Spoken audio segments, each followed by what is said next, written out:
2010 model Mahindra Scorpio ஒரு brand new கண்டிஷன்ல 3 months டைம்ல சென்னை மணிவாகத்தில் இருக்கக்கூடிய நியூ ஆட்டோமோட்டிவ் கேரேஜ்ல 2 லட்ச ரூபாய் பட்ஜெட்ல ரெடி பண்ணிருக்காங்க.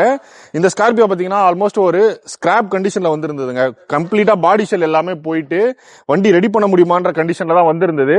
வண்டியை ஃபுல்லாவே டிஸ்மேண்டில் பண்ணி பின் டு பின் ரெஸ்டோர் பண்ணிருக்காங்க. ஃப்ளோர்ல இருந்து ஃபுல்லா ஒர்க் பண்ணி எல்லா டோர்ஸும் தனியா ரிமூவ் பண்ணிட்டு வாட்டர் சேனல், ரன்னிங் போர்டு, ஆப்ரான்ல இருந்து எல்லாமே மாத்தி இருக்கு.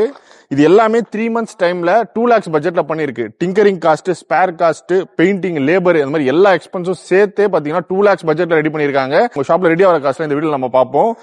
மாருதி பெலனோ, இது பாத்தீங்கன்னா செடன் பெலனோ, இது இந்த பீஸ் ஃபுல்லாவே புதுசு மாத்திருக்காங்க.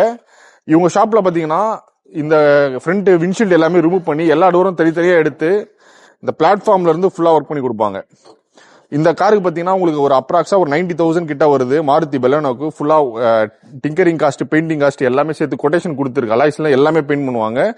உங்களுக்கு டோர் பேட்ச்ல எல்லாமே ரிமூவ் பண்ணிடுவாங்க. இப்போ இந்த டோரே பாத்தீங்கன்னா தனியா எடுத்துருவாங்க. எல்லா டோரும் தனித்தனியா பெயிண்ட் பண்ணி டோர் ஹேண்டில்ஸ் எல்லாம் ரிமூவ் பண்ணி தனியா பெயிண்ட் பண்ணி திருப்பி அசம்பிள் பண்ணி கொடுப்பாங்க. அண்ட் எல்லா காருக்கும் பாத்தீங்கன்னா இந்த மாதிரி ஒரு கம்ப்ளீட் ரெஸ்டோரேஷன் பண்ணும். இப்ப பெயிண்டிங்னா சும்மா மேலோட்டமா பண்ணாம பம்பர்ஸ் எல்லாமே ரிமூவ் பண்ணி உள்ள எல்லாம் எங்கெங்க ரஸ்ட் இருக்குன்னு எல்லாமே பார்த்து மைன்யூட்டா ஒரு ஷோரூம்ல ஒரு கார் புதுசு வந்துச்சுன்னா எப்படி அந்த பாடி ஷெல்ல இருந்து ரெடி ஆகுமோ அதே மாதிரி ரெடி பண்ணி கொடுக்குறாங்க. அண்ட் மாருதி ஷிஃப்ட் இதுலயும் பாத்தீங்கன்னா உங்களுக்கு தெரியும் ஃப்ரண்ட் விண்ட்ஷீல்ட் எல்லாமே உங்ககிட்ட வர மோஸ்ட் ஆஃப் தி கார்ஸ் பாத்தீங்கன்னா latest car single panel 2 panel பெயிண்டும் வருது.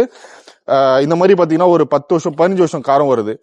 ஒரு 7 இயர்ஸ்க்கு மேல ஃபுல் பாடி பெயிண்டிங் பண்ற மாதிரி இருந்ததுன்னா எல்லா டோர்ஸுமே ரிமூவ் பண்ணிட்டு இந்த மாதிரி கிளாஸ் எல்லாமே ரிமூவ் பண்ணி எங்கெங்க ரெஸ்ட் இருக்கோ கம்ப்ளீட்டா உங்களுக்கு கிளியர் பண்ணி கொடுக்குறாங்க. அதனால நெக்ஸ்ட் 5 வருஷத்துக்கு உங்களுக்கு எந்த ஒரு ரெஸ்ட் இஷ்யூ இல்லாம கம்ப்ளைண்ட் இல்லாம கார் பாத்தீங்கன்னா தெளிவா ஓடும். அடுத்தது இன்னொரு ஷிஃப்ட் நம்ம பாக்குறோம். இந்த ஷிஃப்ட் எந்த அளவு ரெஸ்ட் இருக்குன்னா மேல இருக்கக்கூடிய டாப்பே புதுசு மாத்திருக்காங்க. அதோ அந்த பழைய டாப் இங்க இருக்கு. இது ஃபுல்லா ரெஸ்ட் ஆயிட்டு உங்களுக்கு டாப்பே போனதால புது டாப்பே மாத்திருக்காங்க. அதே மாதிரி இவங்களுக்கு வந்து வெல்டிங் வந்து ஃபுல்லாவே ரன்னிங்ல அடிக்கிறாங்க.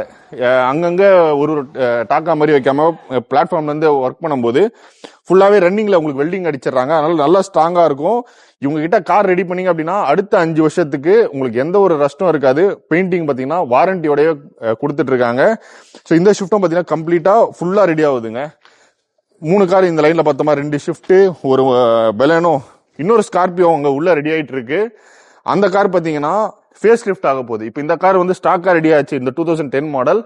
அந்த கார் வந்து ஃபுல்லா ஃபேஸ் லிஃப்ட் ஆகி ரெடி ஆக போகுது. டொயோட்டா இன்னோவா நிறைய பேர் ரெடி பண்ண தேடிட்டு இருப்பீங்க.